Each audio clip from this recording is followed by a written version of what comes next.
우리 언론 보도의 문제점 살펴보는 미디어 포커스 시간입니다. 오늘도 민주언론시민연합의 김원경 사무처장 나오셨어요. 어서 오십시오. 예, 네. 안녕하세요. 지난달에 네. 그 주한 일본 대사관 홈페이지에 일본하고 한국 주요 후쿠시마 포함해서 네. 방사선 그 수치 공개했잖아요. 네, 네. 이거 서울하고 뭐 큰 차이가 없다. 네, 맞아요. 논란이 됐었는데 네. 관련된 언론 보도 모니터하신 결과를 좀 봅시다. 네, 언론의 그 보도된 내용을 먼저 중심으로 보면은요, 9월 25일에 관련 첫 보도가 나왔어요. 그런데 왜냐면은 9월 24일부터 올리기 시작했거든요. 주한 일본 대사관이. 홈페이지에. 네. 예. 근데 홈페이지에 올린 수치를 보니까 25일에 후쿠시마시 방사선량이 1시간당 0.133 마이크로시버트. 네. 그리고 이와키시가 0.062, 도쿄는 0.036, 서울은요 0.119로 나와 있어요. 그러니까 도쿄는 서울보다 훨씬 낮고 네네. 서울은 후쿠시마랑 거의 비슷하고. 그렇죠. 예. 그렇게 되어 있는 거죠. 예. 그리고 그런데 저는 이 보도를 언론들이 그대로 보도했다는 게 좀 신기했거든요. 예, 예. 이런 수치를 보면서 이게 맞을까? 이게 다른 데이터는 어떤가? 이런저런 의문을 갖고 접근하는 태도가 필요했는데요. 네. 대부분의 보도들이 그냥 홈페이지에 게재된 그 주일 대사관 자료를 그대로 단순 전달하는 데 그쳤습니다. 그대로 베껴서 보도한 언론사들은 어떤 것들이에요? 일단 국민일보가 9월 25일 오후 4시 18분에 서울 방사선량 후쿠시마보다 높다. 일본 대사관 측정값 공개라는 보도를 했는데요. 여기에서 표를 보면 서울의 방사선량이 도쿄는 물론 후쿠시마현의 이와키시보다 높은 수준이다라고 전했고요. 예. 같은 날 5시 8분에 조선일보가 주한 1대사관 후쿠시마 방사능 수치 상시 공개 서울과 비슷이라는 보도를 했습니다.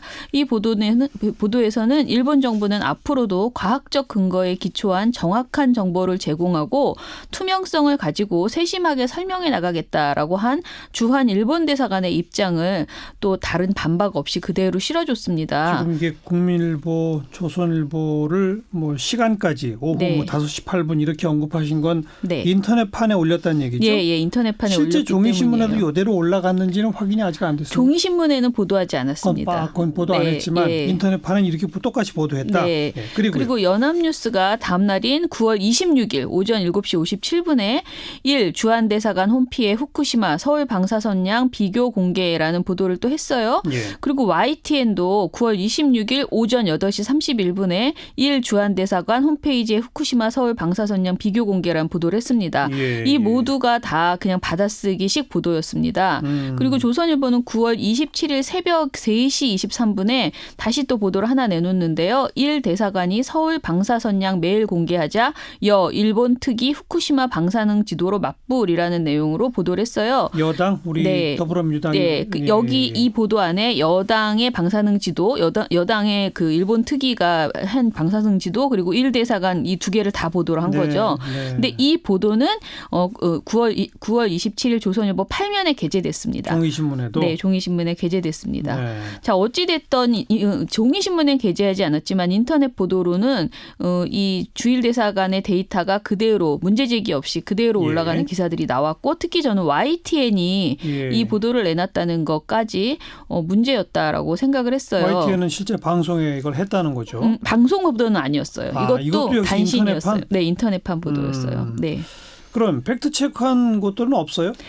지상파 3사와 JTBC가요. 26일 저녁 종합뉴스에서 모두 팩트체크를 내놨습니다. 예. MBC는 두 꼭지를 할애해서 주일 대사관이 발표한 방사선량 수치가 터무니없다라고 보여줬습니다. 후쿠시마와 서울 별 차이 없다?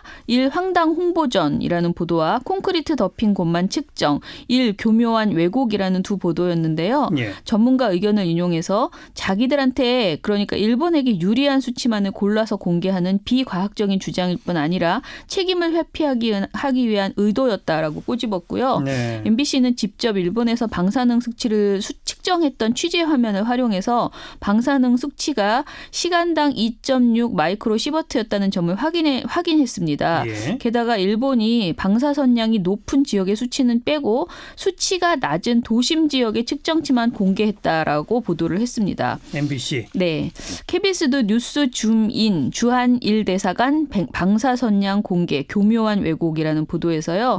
주일 대사관이 발표한 통계에 의문을 제기했습니다. KBS는 일본의 일본의 시민단체가 측정한 토양 속 방사성 물질 수치를 언급하면서 방사능 수치가 상당히 높게 나타난 거였다라고 전했습니다. 예. SBS도 사실은이라는 보도에서요. 홈페이지의 수치로 기록된 공간 선량이라는 것이 곧 공기 중의 방사선량을 측정한 것이고요. 이 공기 속 방사선을 측정하는 것이 제대로 된 측정 방법이 될 수 없다라고 지적을 했습니다. 네. SBS는 지금 원전 사고가 터지고 8년이 지났는데 공기 중에 방사성 물질인 세슘 이것이 있겠습니까? 아마 거의 없을 겁니다. 세슘이라는 게 물에 잘 녹아서 공기 중에 세슘이 설령 있더라도 비가 오면 씻겨 내려갑니다라고 보도를 했습니다. 예. JTBC는 서울과 방사선량 비슷 일본 대사관 억지 비교라는 보도에서 같은 서울 같은 도쿄라도 어디에서 측정하는가에 따라 수치가 크게 달라지기 때문입니다. 라면서 주일 대사관이 발표한 방사선량 수치가 왜곡되어 있을 가능성에 대해서 언급을 했습니다. 네. 이렇게 지상파 3사, JTBC 방송들은 종합뉴스에서 팩트체크 보도를 내놨는데 네. 그러면 그 이전에 인터넷판이라 하더라도 종이신문들이 그냥 그 대사관 홈페이지에 있는 걸 그대로 썼던 언론들이 있잖아요. 네. 이런 팩트체크 보도 이후에 정정 보도 같은 거 안 했어요? 예, 안 했습니다. 그래요? 정정 보도는 당연히 안 했고요. 저는 정정까지는 아니지만 어찌됐든 후속 새로운 보도. 내용들이 나오니까 후속 보도를 좀 심도 있게 해줬으면 좋겠다. 왜냐하면 지금 시간이 좀 지났잖아요. 그런데 그런 보도를 찾아볼 수가 없었습니다. 아, 그래요? 네, 저는 기본적으로 현재 한일 관계가 굉장히 심각한 갈등 상태에 있고요. 특히 도쿄올림픽을 앞두고 일본은 방사능 수치에 대한 국민적 관심이 높은 상황에서 일본이 이런 수치를 제시하면 이건 당연히 어떤 언론 플레이의 가능성이 있다라고 언론이 당연히 알고 있을 것이고. 당연하죠. 예, 그렇다면은 그들의 의도를 무조건 비판할 게 아니고 그 내용을 확인해보는 작업이 무조건 필요하지 않았나. 그렇죠. 그 부분에 있어서 너무 아쉽다라고 생각을 합니다. 예. 실제로 뉴스원은 9월 25일에 이런 보도를 했어요. 1. 후쿠시마 도쿄 방사선량 서울과 동등한 수준이다라는 보도에서요. 방사능 측정치가 정확하려면 공간 선량률이 아니고 토양의 방사능 오염 측정치를 공개해야 한다라고 전하면서 주한 일본 대사관이 공개한 방사능 측정치의 의문을 제기했습니다. 예. 이 보도는 그 아까 말씀드린 지상파 3사보다 먼저 나온 보도예요. 예. 일본이 공개한 방사선량 수치를 제대로 따져보는 보도까지는 하지 못하더라도 최소한 이건 좀 이상하다 의문을 제기하는 정도의 내용은 예. 빠르게 할 수 있었어야 되는데 이게 이루어지지 않은 것에 대해서 그러네요. 아쉽습니다. 네. 그냥 대사관 홈페이지에 있는 걸 기사화해서 자기 이름을 내걸었던 기자들 있잖아요. 네. 그분들은 정말 기자 맞나요? 좀 민망하죠. 참. 네. 자, 또 다른 모니터 보고서 하나 보겠는데 요즘 민원연이 계속 그 성평등 이주민 관련 유튜브 모니터 하잖아요. 네. 이번 거는 뭡니까? 여성 고위직 할당제 또는 여성 임원 할당제라고 하는 제도에 대해서 유튜브 게시물 중에서 비판하는 내용이 많더라고요. 예. 그래서 요거 어떤 주장을 하시는지 보고 저희 나름의 팩트 체크를 해봤습니다. 네네. 여성 고위직 할당제에 반대하는 주장의 기본적인 전제는요. 우리 사회에 성차별이 이제 없다.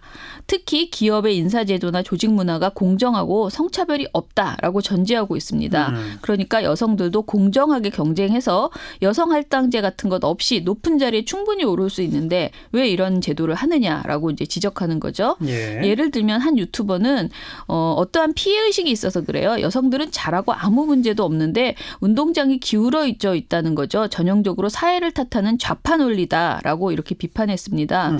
또 다른 유튜버는 아니 기업에서 여성이 능력이 있으면 알아서 위로 올려줄 거고 실제로 요즘 그런 여성들도 많이 있는데 왜 능력 다 떠나서 자리 만들어서 여자만 혜택을 줍니까? 라고 지적을 했고요. 예. 또 다른 유튜버는 세상에 어떤 기업에서 여자라는 이유 하나만으로 차별 채용을 하나요? 여자여서 채용을 안 한다? 그거는 피해의식이죠. 피해의식 좀 그만 가지세요. 라고 이렇게 주장을 했습니다. 성차별 없다 우리는. 이제 네. 성평등 다 이루어졌다. 네. 이걸 믿나요? 그렇게 믿는 분들이 꽤 많은가 봐요. 그 동영상을 보면 분명히 믿고 계십니다. 문제는 그렇게 생각하는 사람 여러 가지 부류가 있겠죠. 저는 세대별로도 생각이 좀 다르고 실제로 성차별에 대한 그 온도차는 분명히 있다고 봅니다. 그런데 예. 객관적으로 우리 사회가 그런가를 볼 수 있는 수치들이 있습니다. 통계로 보면 안 그렇죠. 네. 예. 이코노미스트가 발표하는 유리천장 지수라는 게 있습니다. 유리천장은 여성의 직장 내 승진을 가로막는 보이지 않는 장벽이 있다라는 것을 뜻하는데요. 우리나라는 이 이코노미스트가 발표하는 유리천장 지수에서 2019년에 100점 만점에 20점을 간신히 넘겼습니다. 네. 우리나라가 OECD 29개국 중에서 최하위인 29위입니다. 꼴찌예요? 네. 그리고 이 지표가 우리나라가 7년째 최하위입니다. 예. 또 다른 통계를 보면요. 여성가족부에 따르면 2018년 기준 매출액 기준 그러니까 500대 기업의 여성 임원의 비율이 약 3.6%입니다. 네. 다시 말하면 500대 기업 전체 임원 14,460명 중에서 13,942명이 남성이고 여성이 518명 뿐이라는 겁니다. 예. 여성 임원이 1명 이상 있는 기업의 수는 190개, 38%에 불과했습니다. 한국 사회의 여성 노동자 비율이 늘어나는 것은 사실이지만 고위직으로 갈수록 여성은 잘 보이지 않는 것이 현실입니다. 여전히 그렇다? 네. 그리고 여성 고위직 할당제는 오랫동안 쌓여온 이런 고위직의 남성 편중 현상을 해소하고 여성에 대한 편견과 선입견으로 발생한 차별과 불이익을 조금이라도 바로잡아보자라는 것을 목적으로 하는 예. 일종의 적극적인 차별 시정 조치다라고 볼 수 있습니다. 그리고 이 여성 고위직 할당제는 강제 조치는 아니잖아요. 네. 강제성이 없더라고요. 그죠? 예. 네.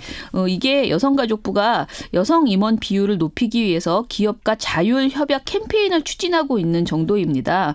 기업이 자율적으로 여성 임원 할당 목표를 설정하고 이행 계획을 수립해서 추진하면요. 여성가족부가 이것을 우수 사례로 전파해서 다른 맞아요. 기업이 벤치마킹할 수 있도록 유도하는 정책을 펼치고 있습니다. 네. 그러니까 잘못하는데 벌 주는 강제성 있는 건 아니고 네. 잘하는 거 권장하는 칭찬해 주는 거예요. 네. 이런 쪽인데. 네. 근데 또 여전히 그 입사 과정부터 여성들이 차별받는 사례가 아직도 벌어지고 있죠? 예, 맞습니다. 채용 과정에서부터 성차별이 있어서 문제가 된 사례가 여럿 있는데요. 대표적인 사례가 가스안전공사 성차별 채용입니다. 예. 가스안전공사는 2015년에 신입사원 공개 채용 과정에서 여성 지원자 7명을 떨어뜨리기 위해서 면접 점수를 조작하다가 적발됐습니다. 당시 박기동 전 가스안전공사 사장은 인사 담당자에게 여자는 출산과 육아휴직 때문에 업무의 연속선이 단절될 수 있으니까 조정해서 탈락시켜야 한다라고 지시를 내렸고 인사 담당자가 이 지시에 따라 면접 평가표를 조작했습니다. 예. 당시에 면접 점수 1위였던 여성은 8위로 변경돼서 불합격 처리됐고요.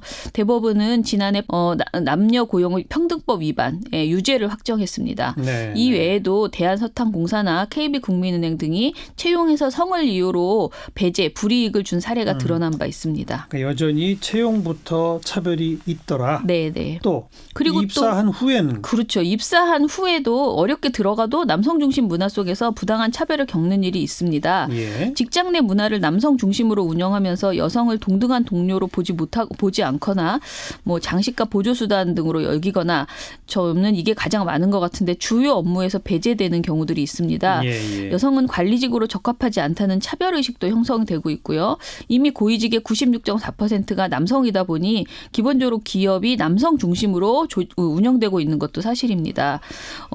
이런 예가 있어요. 올해 6월부터 일터로서 성평등한 국회 만들기 운동을 벌이고 있는데요. 이 벌이는 국회 페미라는 단체 모임에서 국회에서 벌어진 남성 중심 조직 문화를 공론화했습니다. 이 조직은 국회에 종사하는 여성 30여 명이 모인 단체로 알려져 있는데요. 국회 페미 페이스북 페이지를 열고 커피는 여자 같아야 제맛입니까? 캠페인을 펼치면서 남성 중심 문화 속에서 당한 피해 사례를 언급했습니다. 네. 이 사례를 보면 의원실 남자 보좌관은 여성인 나를 꼭 집어서 여기 커피 좀이라고 시킨다. 여성이라는 이유로 나를 지목하는 것이다. 또 나보다 20살 정도 많은 남자 보좌관이 어느 날 내게 사무실에 어머니가 되어야 한다고 말했다. 어머니? 네. 국정감사 때 내게는 직원들의 삼시세끼를 챙기는 것, 서류 심부름에 불과한 자료 요구 대리 외에는 아무 일도 주어지지 않았다. 단지 내가 여자라는 이유만으로 등의 내용이 있었습니다. 문제는 주요 업무가 아닌 주변 업무가 당연히 여성의 일로 치부되는 것이고 이렇게 보살핌, 돌봄 이것은 다 여자의 일로 이렇게 되는 것이 문제다라는 것이고요. 이런 식의 남성 중심 문화가 아직도 팽배해 있는 게 현실입니다. 예. 또 가사와 육아 부담을 여성이 더 많이 지기 때문에 네. 실제로 그것 때문에 회사 다니기 굉장히 힘들죠. 그러니까요. 집에서도 너무 바쁜데 회사에서도 바쁘니까요. 실제로 여성이 남성보다 승진 전망이 낮은 이유는 일과 가정에 대한 이중 부담 때문이었다라는 연구 결과가 여럿 있습니다. 알겠어요. 네. 그러니까 이처럼 여러 자료들에서는 여전히 여성들에 대한 차별이 존재하는데 네. 유튜버들은 이제 없다. 여성 차별은 없다라는 걸 전제로 하고 그냥 주장을 펴더라 이거로군요. 네. 또 유튜브에 어떤 지적들이 문제예요? 이런 말이 있는데 저는 이건 반론하기도 참 힘들었는데 여성 임원이 적은 건 남자에 비해서 여자들은 승진이나 명예에 대한 욕구가 그렇게 크지 않기 때문이다라고 말합니다. 여자 탓이다. 네, 근데 이 영상의 조회수가 20만 회에 이르고요. 이 의견에 동조하는 수천 개의 댓글이 달려 있었습니다. 저는 이건 말이 안 된다. 여성이 태어날 때부터 승진이나 명예욕이 없다? 이건 상식적으로도 말이 안 되고요. 현실이 그러하다 보니 스스로 포기하는 부분이 분명히 있었던 것이죠. 예. 어찌됐든 우리 사회의 고위직 남성 편중 현상은 심각한 수준이고요. 왜 이런 현상이 벌어지는지 분석하고 이를 바로잡을 것에 대한 진지한 고민이 필요하다라고 생각을 합니다. 네. 저는 그 20대 청년층의 경우에 네. 사실 유치원, 초등학교, 중고등학교 다니면서 여학생들이 남학생보다 항상 성적이 더 우수하잖아요. 네, 요즘 그렇다고 하더라고요. 그죠? 네. 그리고 취업 면접을 봐도 야무지고. 여성들이 더 점수를 많이 받는 사례가 많다잖아요. 예. 그러니까 20대의 경우 30대 초반까지는 네. 확실히 사회가 변했다라는 예. 걸 저는 인정해야 한다고 네, 봐요. 맞아요. 하지만 그들도 우리 사회 전체 통계는 알아야 돼요. 네. 그걸 부정하면 안 되죠. 예. 여기까지 합시다. 예. 민주언론 시민연합의 김원경 사무처장 수고하셨어요. 감사합니다.